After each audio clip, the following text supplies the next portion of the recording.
Blind spot എന്നൊരു crime investigation thriller സിനിമയുടെ കഥ നോക്കിയാലോ? കഥയുടെ ചുരുക്കം എന്തെന്നാൽ, മഴയുള്ളൊരു രാത്രി ഒരു പെൺകുട്ടി ആത്മഹത്യ ചെയ്യുകയാണ്. ആ ഒരു വിവരം വേലക്കാരി പോലീസ് സ്റ്റേഷനിൽ അറിയിക്കും. കേസ് അന്വേഷിക്കുവാനെത്തിയ പോലീസ് ഓഫീസർ ആണെങ്കിൽ ഇത് ആത്മഹത്യയല്ല, കൊലപാതകമാണെന്ന സത്യം തുറന്നു പറയുന്നു. ഇതിന് പിന്നില് നമ്മൾ ആരും പ്രതീക്ഷിക്കാത്ത ഒരാളാണുള്ളത്. ആരായിരിക്കും ഇതിന് പിന്നിൽ? എന്തായിരിക്കും അതിനുള്ള കാരണം എന്നൊക്കെ അറിയണ്ടേ? എങ്കിൽ നമുക്ക് വേഗം സിനിമയുടെ കഥയിലേക്ക് കിടക്കാം. അതിനു മുൻപായിട്ട് വീഡിയോ കാണുന്ന കൂട്ടുകാർ ഒന്ന് ലൈക്ക് ചെയ്തിട്ട് കാണാൻ മറക്കരുതേ. സിനിമ തുടങ്ങുമ്പോൾ വലിയൊരു വീടാണ് കാണിക്കുന്നത്. നല്ല മഴ സമയം.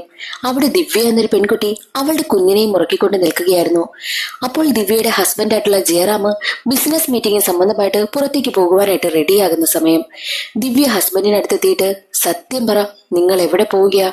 നിങ്ങൾ ഏതോ സ്ത്രീയെ കാണുവാനായിട്ട് പോവുകയല്ലേ? എനിക്ക് നിങ്ങളുടെ എല്ലാ കാര്യങ്ങളും അറിയാം. നിങ്ങൾ എന്തിനാ എന്നെ വിവാഹം കഴിച്ചത്? നിങ്ങൾക്ക് ഇങ്ങനെ ഒരു ഭാര്യ ആവശ്യമില്ലായിരുന്നെങ്കിൽ നിങ്ങൾ എന്നെ വിവാഹം കഴിക്കരുതായിരുന്നു. ഇവിടെയുള്ള ടേബിൾ, ചെയർ, അങ്ങനെയുള്ള ഫർണിച്ചർ പോലെ വെറും ഒരു വസ്തു മാത്രമാണ് ഞാനെന്ന് പറഞ്ഞ് ദിവ്യ വല്ലാതെ ജയറാമുമായി ചൂടാകുന്നു. ജയറാം ആണെങ്കിൽ അവളെ വഴക്ക് പറയുകയും ഒക്കെ ചെയ്യുന്നുണ്ട്. അതേസമയം തന്നെയായിരുന്നു ആ വീട്ടിൽ വർഷങ്ങളായി ജോലിക്ക് നിൽക്കുന്ന ലക്ഷ്മി എന്ന സ്ത്രീയാണെങ്കിൽ അവിടേക്ക് വന്നിട്ട്, എന്തിനാ ദിവ്യ അമ്മ ഇങ്ങനെ പ്രശ്നമുണ്ടാക്കുന്നത്? സാറ് ബിസിനസ് മീറ്റിംഗ് സംബന്ധമായിട്ട് പുറത്തേക്ക് പോവുകയല്ലേ, പിന്നെ എന്തിനാ ഇങ്ങനെ പ്രശ്നമുണ്ടാക്കുന്നത് എന്നൊക്കെ ചോദിക്കും. എന്നാൽ അത് കേട്ട് ദിവ്യക്ക് വല്ലാതെ ദേഷ്യം വന്നു. ദിവ്യ ഉടനെ തന്നെ ലക്ഷ്മിക്ക് അടുത്തെത്തിയിട്ട്, ഈ വീട്ടിലെ കാര്യങ്ങളൊക്കെ നീ എന്തിനാ ഇടപെടുന്നത്? നീ നിന്റെ കാര്യം നോക്കിയാൽ മതി എന്ന് പറഞ്ഞ് ലക്ഷ്മിയെ തല്ലുന്നു. അത് കാണുമ്പോൾ ജയറാമിന് വല്ലാത്ത ദേഷ്യം വരും. ജയറാമൻ തന്റെ ഭാര്യയാണ് ദിവ്യ എന്ന് പോലും ഓർക്കാതെ ദിവ്യക്കിട്ട് ഒരെണ്ണം കൊടുക്കും. എന്നിട്ട് പറയുന്നത്, നീ ഇങ്ങനെ ഓരോ പ്രശ്നങ്ങൾ ഉണ്ടാക്കാതെ നീ ഒരു സൈക്യാട്രിസ്റ്റിനെ കാണിക്കുന്നതാണ് നല്ലതെന്ന് പറഞ്ഞ് ജയറാം അവിടെ നിന്നും ഇറങ്ങിപ്പോകുന്നു. ജയറാമ പോയ അതേ സമയം തന്നെയായിരുന്നു ദിവ്യയും തന്റെ റൂമിലേക്ക് കയറിപ്പോയി കഥ കടയ്ക്കും.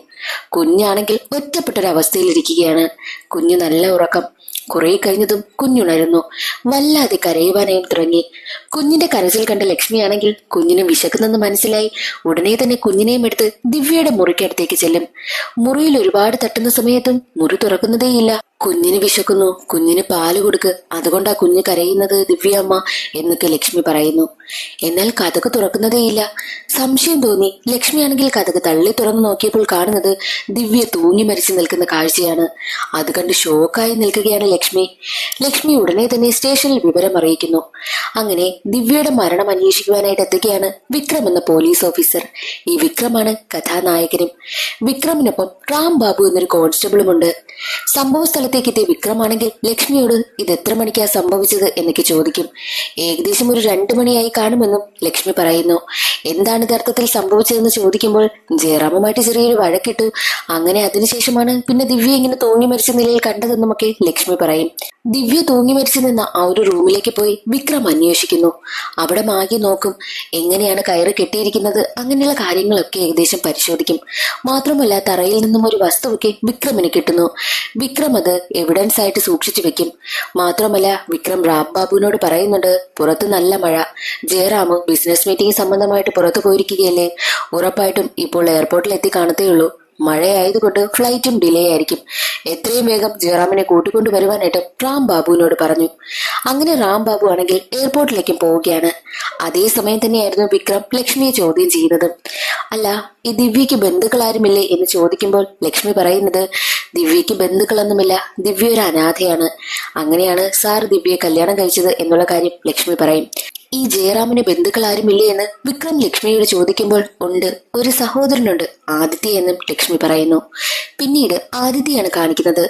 പഴയൊരു ഇടിഞ്ഞു പൊളിഞ്ഞു വീഴാറായ ബിൽഡിങ്ങില് തോക്കൊക്കെ ചൂണ്ടി നിൽക്കുകയാണ് ആദിത്യ. ആദിത്യക്ക് അടുത്തേക്ക് ഒരാൾ വന്നിട്ട് അവനെ ഗൺ പോയിന്റിൽ നിർത്തുന്നു. അവനും ഞെട്ടി നിൽക്കുകയാണ്. സത്യത്തിൽ ആദിത്യക്ക് ട്രെയിനിങ് കൊടുക്കുകയാണ്. ആദിത്യ നാഷണൽ ഇന്റലിജൻസ് ഏജൻസിയിലാണ് വർക്ക് ചെയ്യുന്നതും. അതിന്റെ ട്രെയിനിങ്ങിലായിരുന്നു ആദിത്യ. അതേ സമയത്തായിരുന്നു ആദിത്യക്ക് ഒരു കോൾ വരുന്നതും. ആദിത്യയുടെ ചേട്ടത്തി തൂങ്ങി മരിച്ചു എന്ന വാർത്തയാണ് ആദിത്യ അറിഞ്ഞതും. അത് കേട്ട് ആദിത്യ ഷോക്കായി പോകുന്നു. സംഭവ സ്ഥലത്തേക്ക് എത്തി മരണം കണ്ടതും ആദിത്യ ഞെട്ടി നിൽക്കുകയാണ്. അതേ സമയം തന്നെയായിരുന്നു ആദിത്യക്ക് അടുത്തേക്ക് എത്തിയ വിക്രമാണെങ്കിൽ മറ്റൊരു ഞെട്ടിക്കുന്ന കാര്യം പറഞ്ഞത്. നിന്റെ ചേട്ടത്തി ദിവ്യ യഥാർത്ഥത്തിൽ ആത്മഹത്യ ചെയ്തതല്ല, ദിവ്യയെ കൊന്നതാണ്, ആരോ കൊന്നു കെട്ടിത്തൂക്കിയതാണ് എന്നുള്ള കാര്യം വിക്രം പറയുന്നു. മാത്രവുമല്ല വിക്രമിന്റെ സംശയം ആദിത്യക്ക് നേരെയാകുന്നു. ഒരു 2 മണി 3 മണി സമയത്ത് നിങ്ങൾ എവിടെയായിരുന്നുവെന്ന് വിക്രം ചോദിക്കുമ്പോൾ ഞാൻ നാഷണൽ ഇന്റലിജൻസ് ഏജൻസിയിലാണ് വർക്ക് ചെയ്യുന്നത്, എന്നിട്ട് ട്രെയിനിങ് അറ്റൻഡ് ചെയ്യുകയായിരുന്നുവെന്നും ആദിത്യ പറയുന്നു. ആദിത്യ പറയുന്നത് സത്യമാണെന്നും വിക്രമിന് മനസ്സിലായി. ദിവ്യയുടെ മരണം ആത്മഹത്യയല്ല കൊലപാതകമാണെന്ന് വിക്രമിന് തോന്നാനുള്ള കാരണങ്ങളെല്ലാം വിക്രം തുറന്നു പറയുകയാണ്. ദിവ്യ ഇപ്പോൾ ആത്മഹത്യയാണ് ചെയ്തിരുന്നുവെങ്കിൽ ഉറപ്പായിട്ടും കഴുത്തിൽ കയറുമുറുകുന്ന സമയത്ത് ബ്ലഡ് സെൽസ് എല്ലാം ഇറങ്ങി മുഖം ഒരു റെഡ് കളറോ ഒരു ബ്ലാക്ക് കളറോ ആയി മാറുമായിരുന്നു. പക്ഷേ ദിവ്യയുടെ മുഖത്ത് യാതൊരുവിധ മാറ്റവുമില്ല. മാത്രമല്ല ദിവ്യയുടെ ദേഹത്ത് കീറലിന്റെ പാടുകളെല്ലാം ഉണ്ട്. കൂടാതെ ദിവ്യയുടെ കാലിന്റെ അടിവശത്തായിട്ട് ബ്ലഡ് പറ്റിയിരിക്കുന്നുണ്ട്. ഉറപ്പായും ദിവ്യ ആത്മഹത്യ ചെയ്യുവാനാണ് ശ്രമിച്ചിരുന്നെങ്കിൽ ദിവ്യ ആത്മഹത്യ ചെയ്യാൻ ശ്രമിച്ചിരുന്ന ആ ഒരു കസേരയിൽ ഉറപ്പായും ബ്ലഡ് കണ്ടേനെ. എന്നാൽ ഈ കസേരയിൽ ബ്ലഡ് ഉണ്ടോ? ഇല്ല. ഇത് ആത്മഹത്യ തന്നെയാണ്. ആരോ കരുതി കൂട്ടി കൊന്നു കെട്ടിത്തൂക്കിയതാണ് ദിവ്യ എന്നുള്ള കാര്യം വിക്രം പറയുന്നു. ജയറാമിനെ കോൺസ്റ്റബിൾ വീട്ടിലേക്ക് കൂട്ടിക്കൊണ്ടുവരും. ജയറാമിനോട് നിങ്ങളുടെ ഭാര്യ ദിവ്യ മരണപ്പെട്ടു എന്നുള്ള കാര്യം വിക്രം തുറന്നു പറയുന്നു. അത് കേട്ടതും ജയറാം ആണെങ്കിൽ ഷോക്കാവുകയാണ്. ഞെട്ടി നിൽക്കുന്ന ജയറാമിനോട് വിക്രം മറ്റൊരു കാര്യം കൂടി പറയുന്നു. ദിവ്യ ആത്മഹത്യ ചെയ്തതല്ല, അവളെ ആരോ കരുതിക്കുട്ടി പ്ലാൻ ചെയ്ത് കെട്ടിത്തൂക്കിയതാണെന്നുള്ള കാര്യം വിക്രം പറയുന്നു. അത് കേട്ട് ജയറാം ആണെങ്കിൽ അത്രയും നേരം തന്റെ ഭാര്യ മരിച്ചതറിഞ്ഞ് ഒന്ന് വിഷമം പോലെ നിന്ന ജയറാമിന്റെ മുഖത്ത് ഒരു ഞെട്ടൽ വരുന്നു. അത് കാണുന്ന വിക്രമിന് ഈ ഒരു മരണത്തിൽ ഈ ജയറാമിനും എന്തെങ്കിലും പങ്കുണ്ടോ എന്ന സംശയവും ഉണ്ടാവുകയാണ്. എന്നാൽ അതേ സമയം തന്നെയായിരുന്നു ലക്ഷ്മിയുടെ കവളിലാണെങ്കിൽ അടി കിട്ടിയ പാടും വിക്രം കാണുന്നത്. അപ്പോൾ ഇവിടെ എന്തോ സംതിങ് സംഭവിച്ചിട്ടുണ്ട് എന്നുള്ള കാര്യം വിക്രമിന് മനസ്സിലാകുന്നു. അപ്പോൾ ദിവ്യ മരിക്കുന്നതിന് മുൻപ് ഇവിടെ എന്തോ കാര്യമായി സംഭവിച്ചു എന്നുള്ളതും വിക്രമിന് മനസ്സിലാകുന്നു. അങ്ങനെ വിക്രം ലക്ഷ്മിയോട് എന്താണ് ഇവിടെ സംഭവിച്ചത് എന്ന് ചോദിക്കുമ്പോൾ നടന്ന കാര്യങ്ങളെല്ലാം ലക്ഷ്മി തുറന്നു പറയും. ജയറാമും ദിവ്യയും തമ്മിൽ പ്രശ്നമുണ്ടായെന്നും പിന്നെ ദിവ്യ ലക്ഷ്മിയെ തല്ലിയ കാര്യവും എല്ലാം വിക്രമിനോട് തുറന്നു പറയുന്നു. ഈ പ്രശ്നങ്ങളെല്ലാം കഴിഞ്ഞ് ജയറാം എത്ര മണിക്ക് ഇവിടെ നിന്ന് പോയി എന്ന് ലക്ഷ്മിയോട് വിക്രം ചോദിക്കുമ്പോൾ ഒരു 8 മണിക്ക് ഇവിടുന്ന് പോയി. പിന്നെ ഒരു 10 മണിയായപ്പോൾ സാറ് തിരികെ വന്നു. പിന്നെ എപ്പോ പോയെന്ന് എനിക്കറിയത്തില്ല, ഞാൻ ഉറങ്ങിപ്പോയി എന്നുള്ള കാര്യവും ലക്ഷ്മി പറയുന്നു. അത് കേട്ടതും വിക്രമിന് വല്ലാത്ത സംശയം. വിക്രം ഉടനെ തന്നെ ജയറാമിനടുത്തെത്തിയിട്ട് നിങ്ങൾ 8 മണിക്ക് ഇവിടെ നിന്ന് പോയി, പിന്നെ നിങ്ങൾ 10 മണിക്ക് ഇവിടെ വന്നു, അതെന്തിനായിരുന്നു വന്നത്, അതിനുശേഷം നിങ്ങൾ എപ്പോഴാ തിരികെ പോയത് എന്നൊക്കെയുള്ളത് വിക്രം ചോദിക്കും. അതിന് മറുപടിയായിട്ട് ജയറാം പറഞ്ഞത് 8 മണിക്ക് ഞാൻ പോയത് സത്യം തന്നെ, പക്ഷേ 10 മണിക്ക് ഞാൻ തിരികെ വന്നത് ഒരു ഇമ്പോർട്ടന്റ് ആയിട്ടുള്ള ഫയൽ എടുക്കാൻ മറന്നു. ആ ഫയൽ എടുത്തതും അപ്പോൾ തന്നെ ഞാൻ തിരികെ പോയി എന്നും ജയറാം പറയും. പക്ഷേ വിക്രമിന് അതൊന്നും വിശ്വാസമാകുന്നതേയില്ല. ഇനി എന്തൊക്കെ പറഞ്ഞാലും വിക്രമിന് ജയറാമിന് മേലുള്ള സംശയം സ്ട്രോങ് ആയിരുന്നു. വിക്രം പറയും, ദിവ്യയുമായിട്ട് വഴക്കിട്ട് നിങ്ങൾ 8 മണിക്ക് ഇവിടെ നിന്ന് പോയി, അതൊക്കെ കഴിഞ്ഞ് ഫയൽ എടുക്കാനായിട്ട് നിങ്ങൾ ഒരു 10 മണിക്ക് ഇവിടെ വന്നു കാണും. ആ സമയത്ത് ഉറപ്പായും ദിവ്യയുമായിട്ട് വഴക്കിട്ടതിനാൽ ദിവ്യയെ സമാധാനിപ്പിക്കുവാനായിട്ട് ദിവ്യയ്ക്ക് അടുത്തേക്ക് ചെന്നു. എന്നാൽ അവിടെ വെച്ച് നിങ്ങൾ വീണ്ടും വഴക്കുണ്ടായി. നിങ്ങളപ്പോൾ ദിവ്യയെ കൊന്നു. ദിവ്യയെ കൊന്നതാണെന്ന് അറിയാതിരിക്കാൻ വേണ്ടിയിട്ട് അതൊരു ആത്മഹത്യയാക്കി വരുത്തി തീർത്ത് അവളെ കെട്ടിത്തൂക്കി. അതല്ലേ യഥാർത്ഥത്തിൽ സംഭവിച്ചതെന്ന് വിക്രം ചോദിക്കും. അത് കേട്ട് ജയറാം പറയുന്നത്, അയ്യോ ഞാനൊന്നും ചെയ്തിട്ടില്ല. 8 മണിക്ക് ഞാൻ ഇവിടെ നിന്ന് പോയി, 10 മണിക്ക് ഞാൻ ഇവിടെ തിരിച്ചു വന്നു. അത് സത്യം തന്നെ. ഇമ്പോർട്ടന്റ് ആയിട്ടുള്ള ഫയൽ എടുക്കാനാണ് വന്നത്. ഫയൽ എടുത്തു കഴിഞ്ഞ് ഒരു 2 മിനിറ്റ് പോലും നിൽക്കുന്നതിന് മുൻപ് ഞാൻ ഇവിടെ നിന്ന് ഇറങ്ങി. എന്തെങ്കിലും സംശയമുണ്ടെങ്കിൽ ഇവിടുത്തെ CCTV ഫുട്ടേജ് ചെക്ക് ചെയ്ത് നോക്ക് എന്ന് പറഞ്ഞ് ജയറാമും വിക്രമിനെയും വിളിച്ചുകൊണ്ട് CCTV ഫുട്ടേജ് സ്റ്റോർ ചെയ്ത് വെച്ചിരിക്കുന്നിടത്തേക്ക് പോകും. അങ്ങനെ ഇവിടെ ചെക്ക് ചെയ്ത് നോക്കുന്ന സമയത്ത് സംഭവം ശരിയാണ്. 10 മണിക്ക് ജയറാമു വീട്ടിലേക്ക് വന്നു. ഒരു 2 മിനിറ്റ് പോലും നിൽക്കുന്നതിന് മുൻപ് ജയറാമ തിരികെ പോകുന്നുമുണ്ട്. ഉറപ്പായും ഈ ഒരു 2 മിനിറ്റിനിടയിൽ വെച്ച് ഒരാളെ കൊല്ലുവാനോ കെട്ടിത്തൂക്കുവാനോ ഒന്നും പറ്റത്തില്ല എന്നുള്ള കാര്യം ആദിത്യ പറയുന്നു. ആദിത്യ പറയുന്നത് ശരിയാണെന്ന് വിക്രമിന് മനസ്സിലായി. പിന്നീട് ആരായിരിക്കാം എന്നുള്ള കാര്യം വിക്രം ചിന്തിക്കും. വിക്രമിന് അടുത്ത സംശയം ഉടനെ ലക്ഷ്മിയാകുന്നു. ലക്ഷ്മിക്ക് അടുത്തേക്ക് ചെന്നിട്ട് സത്യം പറ, നിങ്ങൾ എന്തൊക്കെയോ മറയ്ക്കുന്നുണ്ട് എന്നുള്ള കാര്യം വിക്രം പറയുമ്പോൾ ഉടനെ തന്നെ അവിടെ ഒരു ടേബിളിന് മുകളിലിരിക്കുന്ന ഫാമിലി ഫോട്ടോ വിക്രം കാണുന്നു. അതിൽ ജയറാമും ജയറാമിനൊപ്പം ഒരു സ്ത്രീയും ഒരു ആൺകുട്ടിയുമാണുള്ളത്. ഇതാരാണെന്ന് വിക്രം ചോദിക്കുമ്പോൾ ലക്ഷ്മി പറയുന്നത് ഇത് ജയറാം സാറിന്റെ ഫസ്റ്റ് വൈഫാണ്, ക്യാൻസർ വന്ന് മരണപ്പെട്ടു പോയി. ആ ഭാര്യയിലുള്ള കുഞ്ഞാണതെന്നും ലക്ഷ്മി പറയുന്നു. ഈ കുഞ്ഞിപ്പോൾ എവിടെയാണെന്ന് ചോദിക്കുമ്പോൾ ആ കുഞ്ഞ് ഈ വീട്ടിൽ തന്നെയുണ്ട്, മുകളിലത്തെ റൂമിൽ അടച്ചിരിക്കുകയാണെന്നുള്ള കാര്യവും ലക്ഷ്മി പറയുന്നു. ഉടനെ തന്നെ ആ കുഞ്ഞിനടുത്തേക്ക് പോവുകയാണ് വിക്രം. റൂം തുറന്നു നോക്കിയപ്പോൾ കാണുന്ന കാഴ്ച ആ ഒരു കുഞ്ഞ് ഒരു മൂലയ്ക്ക് മാറിയിരുന്നു കൊണ്ട് എന്തൊക്കെയോ വരച്ചുകൊണ്ടിരിക്കുകയാണ്. അവന്റെ അമ്മ മരണപ്പെട്ടതോടുകൂടി അവൻ അവൻ വല്ലാത്തൊരു മാനസികാവസ്ഥയിലേക്കും പോയി. മാത്രമല്ല, അമ്മ മരിച്ചതിൽ പിന്നെ ആ ഒരു റൂമിൽ നിന്നും അവൻ പുറത്തേക്ക് വന്നിട്ടില്ല. എപ്പോഴും അമ്മയുടെ ചിത്രവും വരച്ചുകൊണ്ട് ഒരു മൂലയിൽ തന്നെ ഇരിക്കുകയാണ് ആ കുഞ്ഞ്. അവൻ മാനസികമായി എന്തൊക്കെയോ പ്രശ്നങ്ങൾ അനുഭവിക്കുന്നുണ്ട് എന്നുള്ള കാര്യം വിക്രമിന് മനസ്സിലാകുന്നു. ആ പയ്യനടുത്തെത്തിയ വിക്രമാണെങ്കിൽ അവനോട് ഫ്രണ്ട്ലി ആയിട്ട് പെരുമാറുന്നു. എന്നിട്ട് അവനോട് ചോദിക്കും, രാത്രി എന്തെങ്കിലും ശബ്ദങ്ങളൊക്കെ വല്ലതും കേട്ടിരുന്നോ എന്ന് ചോദിക്കുമ്പോൾ, ആ ഞാൻ കേട്ടിരുന്നു, കുഞ്ഞ് വല്ലാതെ കരയുന്നുണ്ടായിരുന്നു. കുഞ്ഞ് കരയുന്ന ശബ്ദം കേട്ട് ഞാൻ വാതിൽ തുറന്ന് പുറത്തേക്ക് ചെന്നു. പക്ഷെ അവിടെ ആരുമില്ലായിരുന്നു. ആരെങ്കിലും ഉണ്ടോ ഇവിടെ എന്ന് ചോദിച്ചിട്ട് പോലും ആരും ഒന്നും പറഞ്ഞതേയില്ല. വീണ്ടും കുഞ്ഞ് കരഞ്ഞുകൊണ്ടേയിരുന്നു. ഏകദേശം ഒരു 8 മണിയൊക്കെ ആയി കാണും. പിന്നീട് ആരെയും കാണാത്തത് കൊണ്ട് ഞാൻ റൂമിൽ കയറി കഥ കടച്ചുവെന്നും ആ പയ്യൻ പറയുന്നു. അത് കേട്ടതും വിക്രമിന്റെ സംശയം വീണ്ടും ലക്ഷ്മിക്ക് മേലായി. ഉടനെ തന്നെ ലക്ഷ്മിക്കടുത്തെത്തിയിട്ട്, നിങ്ങൾ പറഞ്ഞത് 8 മണി സമയത്തും നിങ്ങൾ ഇവിടെ ഉണ്ടായിരുന്നു എന്നല്ലേ? എന്നാൽ ആ പയ്യൻ പറഞ്ഞല്ലോ ഇവിടെ ആരുമില്ലായിരുന്നു, കുഞ്ഞ് വല്ലാത്ത കരച്ചിലായിരുന്നെന്ന്. സത്യം പറ, എന്താ അവിടെ സംഭവിച്ചത് എന്നുള്ള കാര്യം വിക്രം ചോദിക്കുമ്പോൾ ലക്ഷ്മി കുറച്ച് കാര്യങ്ങൾ തുറന്നു പറയുന്നു. ലക്ഷ്മി പറയുന്നത്, എന്റെ വീട് ഇവിടെ അടുത്താ, എന്റെ മകൾ അവിടെ ഒറ്റയ്ക്കായിരുന്നു, അവളെ കാണാനായിട്ട് പോയതാണെന്നും ലക്ഷ്മി പറയും. ഉടനെ തന്നെ വിക്രം കോൺസ്റ്റബിളിനോട് ലക്ഷ്മിയുടെ വീട്ടിൽ പോയി ലക്ഷ്മിയുടെ മകളെ കൂട്ടിക്കൊണ്ടു വരുവാനായും പറഞ്ഞു. അങ്ങനെ കോൺസ്റ്റബിൾ ആണെങ്കിൽ ലക്ഷ്മിയുടെ മകളെ കൂട്ടിക്കൊണ്ടു വരികയാണ്.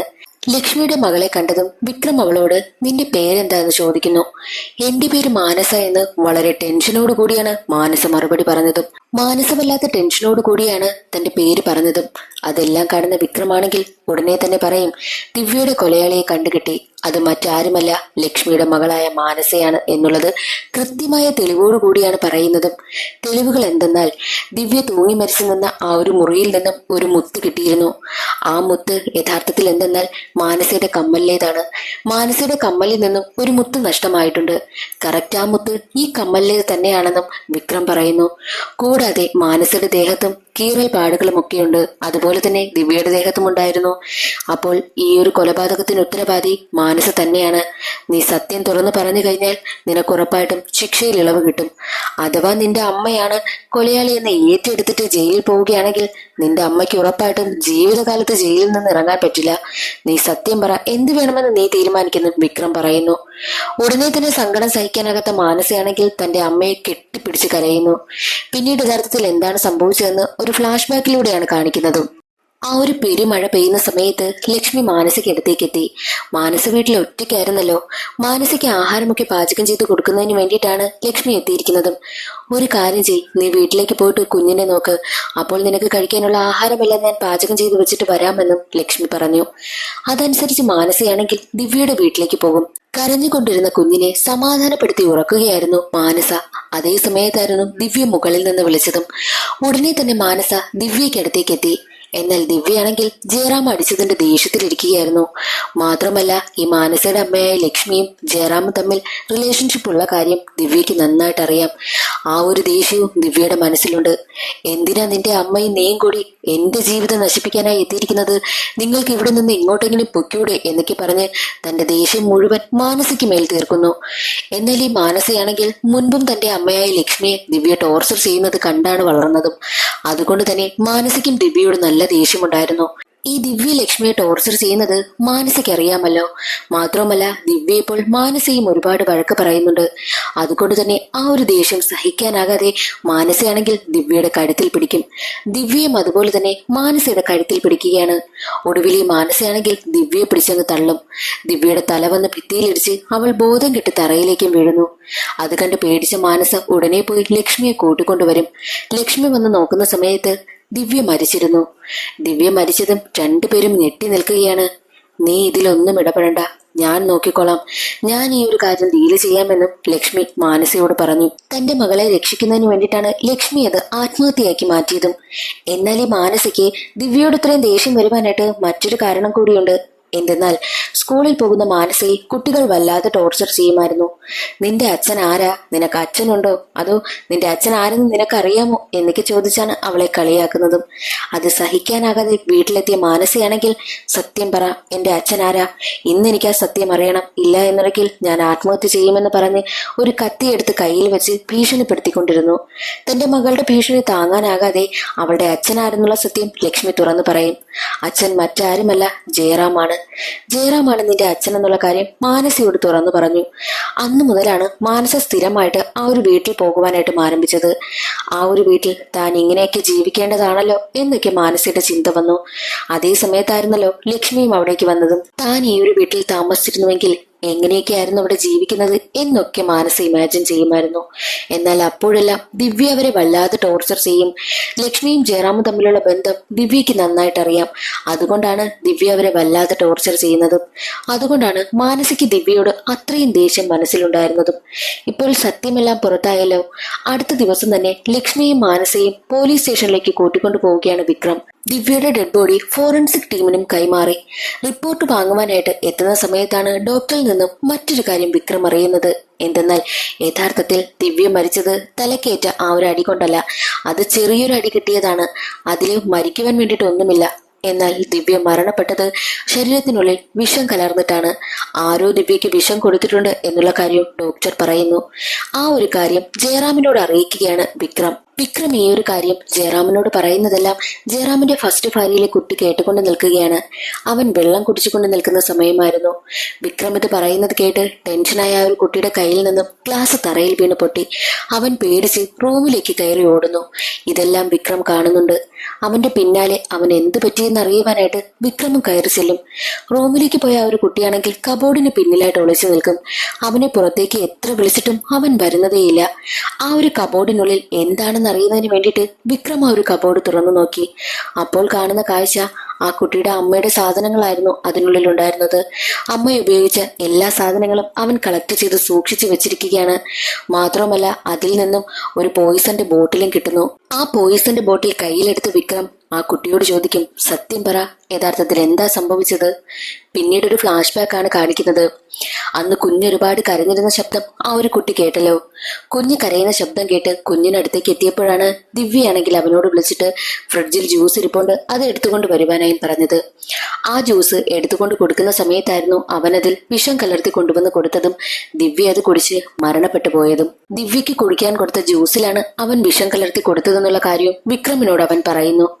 നീ എന്തിനാ യഥാർത്ഥത്തിൽ ഇങ്ങനെ ചെയ്തതെന്ന് വിക്രം ചോദിക്കുമ്പോൾ, എന്റെ അമ്മയെ എനിക്ക് ഒരുപാട് ഇഷ്ടമായിരുന്നു എന്നും പറഞ്ഞ് അവന്റെ അമ്മയുടെ ഓർമ്മകളിലേക്ക് പോവുകയാണ് ആ പയ്യൻ. അവന്റെ അമ്മ ജീവിച്ചിരുന്ന സമയത്ത് അവർ രണ്ടുപേരും ഒരുപാട് ഹാപ്പിയായിരുന്നു. നല്ല രീതിക്കായിരുന്നു ജീവിച്ചു വന്നിരുന്നത്. എന്നാൽ ഒരു ഘട്ടത്തിൽ അവന്റെ അമ്മയ്ക്ക് ക്യാൻസർ ആണെന്ന് അറിഞ്ഞു. അമ്മയ്ക്ക് ക്യാൻസർ ആണെന്ന് അറിഞ്ഞതോടുകൂടി ജയറാമിന്റെ പെരുമാറ്റത്തിൽ മാറ്റം വന്നു. ജയറാം ആണെങ്കിൽ അവരെ വല്ലാതെ അവോയ്ഡ് ചെയ്യുവാനേയും തുടങ്ങി. അങ്ങനെ ഈ ബോട്ടിലുള്ള വിഷമെടുത്ത് കുടിച്ചിട്ടാണ് അവന്റെ അമ്മ ആത്മഹത്യ ചെയ്തതും. അവന്റെ അമ്മ മരിച്ചിട്ട് ഒരുപാട് നാളാകുന്നതിന് മുൻപ് തന്നെ ദിവ്യയെ വിവാഹം കഴിച്ച് ഈ വീട്ടിലേക്ക് കൊണ്ടുവന്നു.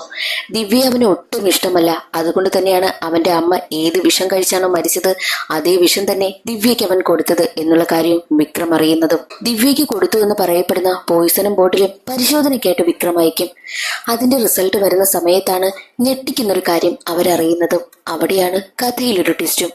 എന്തെന്നാൽ ഡോക്ടർ പറയുന്നത് യഥാർത്ഥത്തിൽ ആ ഒരു ബോട്ടിലിനുള്ളിലുള്ളത് അത് പോയിസൺ ഒന്നുമല്ല, അത് ക്യാൻസർ പേഷ്യന്റ് കഴിക്കുന്ന മരുന്നാണ്. ആ പയ്യന്റെ അമ്മ മരണപ്പെട്ടത് ക്യാൻസർ രോഗം കടുത്തത് കൊണ്ടാണ്.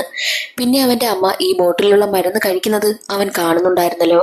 അതുകൊണ്ട് തന്നെ ഈ ബോട്ടിലുള്ള എന്തോ കഴിച്ചിട്ടാണ് അവന്റെ അമ്മ മരണപ്പെട്ടതെന്നാണ് അവൻ വിശ്വസിച്ചത്. അതുകൊണ്ട് തന്നെയാണ് ദിവ്യയ്ക്ക് കുടിക്കാൻ കൊടുത്ത ജ്യൂസിലും അവൻ ഈ ബോട്ടിലുള്ള സാധനം കലക്കി കൊടുത്തതും. അവന്റെ മനസ്സിൽ അത് വിഷമാണ്. പക്ഷേ അവൻ കലക്കി കൊടുത്തത് ക്യാൻസർ പേഷ്യന്റ് കഴിക്കുന്ന മരുന്ന് മാത്രമാണ്. എന്നാൽ ദിവ്യയുടെ ശരീരത്തിലേക്ക് കലർന്നിരിക്കുന്നത് ഇതൊന്നുമല്ല. ദിവ്യയുടെ ശരീരത്തിൽ കലർന്നിരിക്കുന്നത് സാധാ പോയിസൺ ഒന്നുമല്ല, അത് ഒരു തരത്തിലുള്ള ഡ്രഗാണ്. അതിനെ ഒരിക്കലും ഇവിടെയെങ്ങും കണ്ടുപിടിക്കാൻ പറ്റത്തില്ല.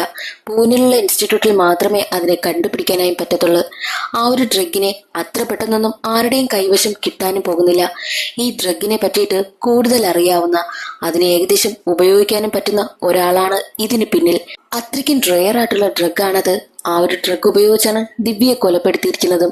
ആ ഒരു ഡ്രഗ് അങ്ങനെ ആർക്കും ഹാൻഡിൽ ചെയ്യാനൊന്നും പറ്റത്തില്ല. പക്ഷെ അത് ഹാൻഡിൽ ചെയ്യാൻ പറ്റുന്ന ആരോ ഒരാൾ, ആ ആളാണ് ദിവ്യയുടെ കൊലപാതകത്തിന് പിന്നിലെന്നും ഡോക്ടർ പറയുന്നു. അതെല്ലാം കേട്ടിട്ട് ആരായിരിക്കും അയാളെന്ന് ചിന്തിച്ചിരിക്കുകയാണ് വിക്രം. അതെല്ലാം ചിന്തിച്ചുകൊണ്ട് നിൽക്കുന്ന സമയമായിരുന്നു വിക്രമിനൊരു കോൾ വന്നതും. ജയറാമിന്റെ അയൽവാസിയാണ് വിളിച്ചത്. ദിവ്യ മരിച്ച അന്നേ ദിവസം ഒരാളാണെങ്കിൽ അവരുടെ ടെറസിന് മുകളിലൂടെ കയറി പോകുന്നത് താൻ കണ്ടുവെന്നാണ് അയൽവാസി പറഞ്ഞത്. അയാളുടെ വീട്ടിലെത്തുമ്പോൾ ഉടനെ തന്നെ കൊണ്ടുപോയി അവരുടെ വീട്ടിലെ CCTV ഫുട്ടേജ് എല്ലാം കാണിച്ചു കൊടുക്കുന്നു.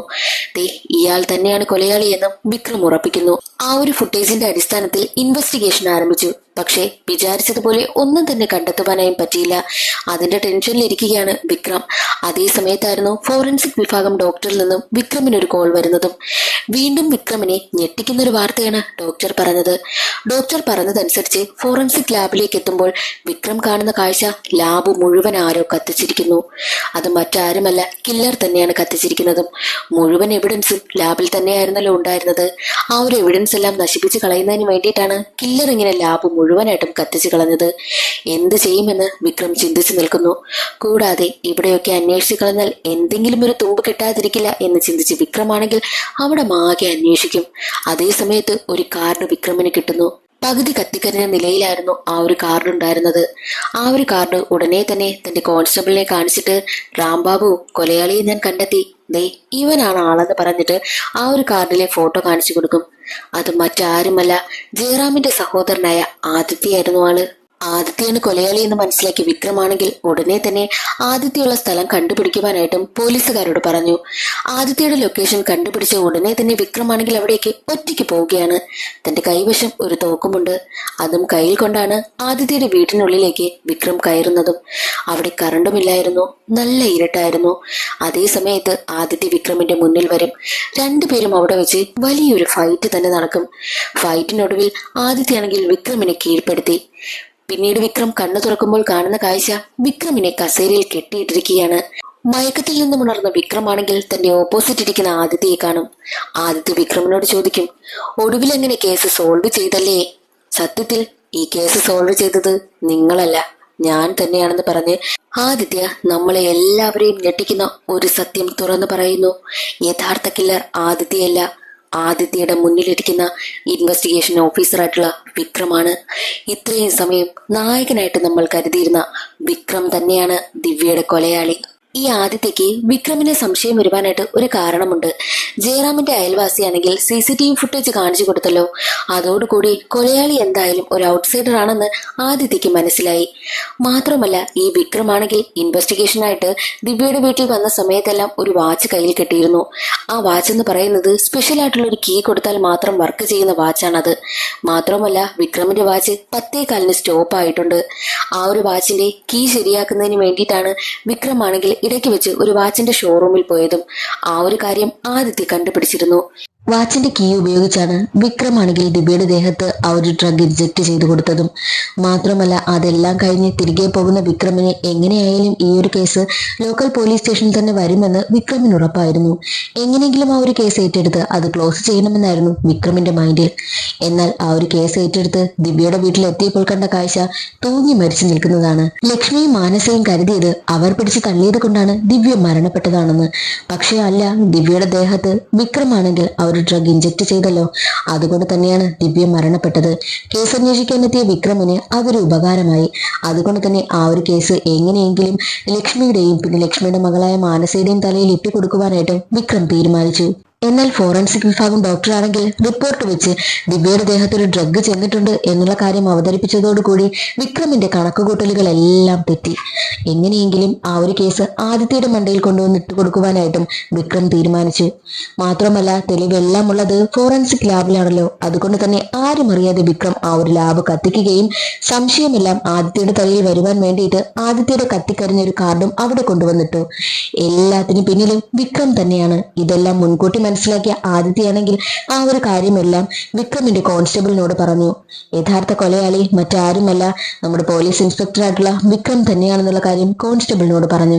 അങ്ങനെ കോൺസ്റ്റബിളിന്റെയും സഹായത്തോടു കൂടിയാണ് ദേ ഇപ്പോൾ വിക്രമിനെ ആദിത്യ പിടികൂടിയിരിക്കുന്നത്. എന്തിനാണ് ദിവ്യയെ കൊലപ്പെടുത്തിയത് അതിന്റെ സത്യം തുറന്നു പറയുവാനായിട്ടും ആദിത്യയാണെങ്കിൽ വിക്രമിനോട് പറയുന്നു.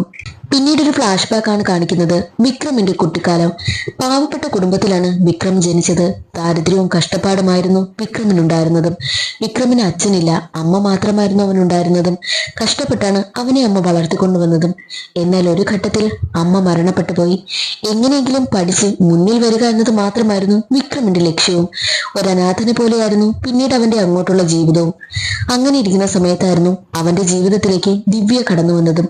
ദിവ്യ കടന്നു വന്നതോടുകൂടി അവന് ജീവിക്കാനുള്ള ആഗ്രഹവും മോഹവും ഒക്കെ തോന്നി തുടങ്ങി. അങ്ങനെ അവൻ ടെസ്റ്റൊക്കെ എഴുതി അവൻ പോലീസിൽ കയറുകയും ഒക്കെ ചെയ്തു. അതോടുകൂടി ദിവ്യയ്ക്കും ഒരുപാട് സന്തോഷമായി, വിക്രമിനും ഒരുപാട് സന്തോഷമായി. അങ്ങനെ വിക്രം ജോലിയിൽ ആത്മാർത്ഥമായിട്ടൊക്കെ പെരുമാറുന്നത് കണ്ട് അവരുടെ ഐജിക്ക് വിക്രമിന് ഒരുപാട് ഇഷ്ടമായി. ഐജി തന്റെ മകളെ വിക്രമിന് വേണ്ടി ആലോചിച്ചു. വിക്രം കുട്ടിക്കാലം മുതൽ അനാഥനായി വളരുന്നത് കൊണ്ടും തനിക്ക് ഈ ഒരു ജോലി ഒരിക്കലും നഷ്ടപ്പെടരുത് എന്നൊരു ചിന്ത ഉള്ളത് കൊണ്ടും വേറെ വഴിയില്ലാതെ ഐജിയുടെ മകളെ വിവാഹം കഴിക്കുവാനായിട്ടും വിക്രം തീരുമാനിക്കും. എങ്ങനെയെങ്കിലും ദിവ്യയെ ഒഴിവാക്കണമല്ലോ, ദിവ്യ എങ്ങനെ ഒഴിവാക്കി വിടും എന്ന ചിന്തയായിരുന്നു വിക്രമിന്റെ മനസ്സ് മുഴുവൻ. അങ്ങനെ വിക്രം അവസാനമായിട്ട് ദിവ്യയ്ക്ക് ഒരു ലെറ്റർ എഴുതി അയച്ചിട്ട് അവളെ എങ്ങനെയെങ്കിലും ഒഴിവാക്കി വിടുകയാണ് ചെയ്തത്. അതിനുശേഷം ഐജിയുടെ മകളെ വിവാഹം കഴിച്ചു. വിവാഹശേഷവും ദിവ്യയെ ഒഴിവാക്കി വിട്ടതിന്റെ കുറ്റബോധമായിരുന്നു വിക്രമിന്റെ മനസ്സ് മുഴുവൻ. ദിവ്യയുടെ ഓർമ്മകൾ തന്നെ വേട്ടയാടാതിരിക്കാൻ വേണ്ടിയിട്ടാണ് ജോലിയിൽ അവൻ കൂടുതലായിട്ടും കോൺസെൻട്രേറ്റ് ചെയ്തു തുടങ്ങിയത്. ആ സമയത്താണ് ദിവ്യ ജയറാമിനെ വിവാഹം കഴിച്ചതും. എന്നാലും ദിവ്യയാണെങ്കിൽ എപ്പോഴും വിക്രമിനെ ബുദ്ധിമുട്ടിച്ചുകൊണ്ടേയിരിക്കും. തന്നെ എങ്ങനെയെങ്കിലും ഇവിടെ നിന്ന് കൂട്ടിക്കൊണ്ടു പോകണം, എന്നെ കൂട്ടിക്കൊണ്ടു പോയില്ല എന്നുണ്ടെങ്കിൽ എനിക്കിനി ജീവിക്കാൻ പറ്റില്ല എന്നൊക്കെ പറഞ്ഞ് അവനെ ഒരുപാട് ടോർച്ചർ ചെയ്യുമായിരുന്നു. ആദ്യമൊക്കെ അവൾ അവളുടെ സങ്കടം പറയുമെങ്കിലും പിന്നീട് വിക്രമിനെ അവൾ വല്ലാതെ ബ്ലാക്ക്മെയിൽ ചെയ്യുവാനായും തുടങ്ങി. നീ എന്നെ കൂട്ടിക്കൊണ്ടു പോയില്ല എന്നുണ്ടെങ്കിൽ ഉറപ്പായും നിന്റെ അവനോട് ഞാൻ വന്ന് എല്ലാ സത്യവും തുറന്നു പറയുമെന്ന് പറഞ്ഞ് അവനെ വിരട്ടിക്കൊണ്ടേയിരുന്നു. വേറെ വഴിയില്ലാതെ അവളെ കൂട്ടിക്കൊണ്ടു പോകാമെന്ന് വിക്രം സമ്മതിച്ചു. ഞാൻ നാളെ രാത്രി വരാമെന്ന് വിക്രം സമ്മതിച്ചു. അതേ സമയത്തായിരുന്നു വിക്രമാണെങ്കിൽ ഡ്രഗ് കേസിൽ കുറച്ചുപേരെ പിടികൂടുന്നതും. വിക്രം പിടികൂടി വെച്ചിരുന്ന ഡ്രഗ്സിലാണെങ്കിൽ റെയർ ആയിട്ടുള്ള ഡ്രഗ് ഉണ്ടായിരുന്നു. ആ ഡ്രഗ് വിക്രം എടുത്ത് ദിവ്യയെ എങ്ങനെയെങ്കിലും കൊല്ലണമെന്നും തീരുമാനിച്ചു. എന്നിട്ട് വിക്രം തന്റെ വാച്ചിന്റെ കീഴിൽ ആ ഒരു ഡ്രഗ് സ്റ്റോർ ചെയ്ത് വെച്ചിട്ടാണ് ദിവ്യയുടെ വീട്ടിലേക്ക് പോയതും. എന്നിട്ട് ദിവ്യയെ കെട്ടിപ്പിടിക്കുകയും ഒക്കെ ചെയ്യുന്നുണ്ട്. ആരും അറിയാതെ ദിവ്യയുടെ വീട്ടിലെ ടെറസ് വഴിയാണ് അവളുടെ വീട്ടിൽ വിക്രം കയറിയതും. കുറെ നേരം അവർ സംസാരിച്ചിരുന്നു. ദിവ്യ അറിയാതെ അവളുടെ ദേഹത്തേക്ക് വാച്ചിന്റെ കീ ഉപയോഗിച്ച് ആ ഒരു ഡ്രഗ് കുത്തിവെക്കുകയും ചെയ്തിരുന്നു. ദിവ്യയാണെങ്കിൽ ബോധം കിടുന്ന അവസ്ഥയിലായ സമയത്ത് ദിവ്യ വിക്രമിനോട് ചോദിക്കുന്നുണ്ട്, വിക്രം, നമ്മുടെ കുഞ്ഞിനെ കാണണ്ടേ എന്ന്. ദിവ്യ പകുതി ബോധത്തിലാണ് അത് പറഞ്ഞതും. കുഞ്ഞ് താഴെയുണ്ട് എന്നും ദിവ്യ പറഞ്ഞു. അത് കേട്ടതും വിക്രം ഞെട്ടിപ്പോയി. ദിവ്യയുടെ കയ്യിലുള്ള ആ കുഞ്ഞ് യഥാർത്ഥത്തിൽ ജയറാമിന്റെയും ദിവ്യയുടേതുമല്ലായിരുന്നു, വിക്രമിന്റെയും ദിവ്യയുടെയും കുഞ്ഞായിരുന്നു. കുഞ്ഞിനെ ചെന്ന് നോക്കിയതും വിക്രമിന് സങ്കടം സഹിക്കാനായില്ല.